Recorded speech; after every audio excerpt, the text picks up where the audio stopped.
આજે આપણે આંતરપ્રાસ અલંકાર વિશે ભણશું।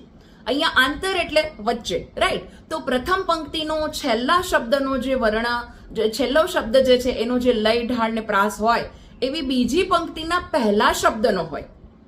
ઓકે, અહીંયા છેલ્લે એવું ના હોય, વચ્ચે તમને ક્યાંક પ્રાસ શોધવાનો હોય, વચ્ચે જે છે પંક્તિની વચ્ચે પ્રાસ તપાસવાનો થાય ત્યારે એને આંતરપ્રાસ અલંકાર કહેવામાં આવે છે। એક્ઝામ્પલ આપીને સમજાવું તો વિદ્યા ભણ્યો જે તે ઘર વૈભવ રૂડો, અથવા બીજી પંક્તિ કહું તો હરિના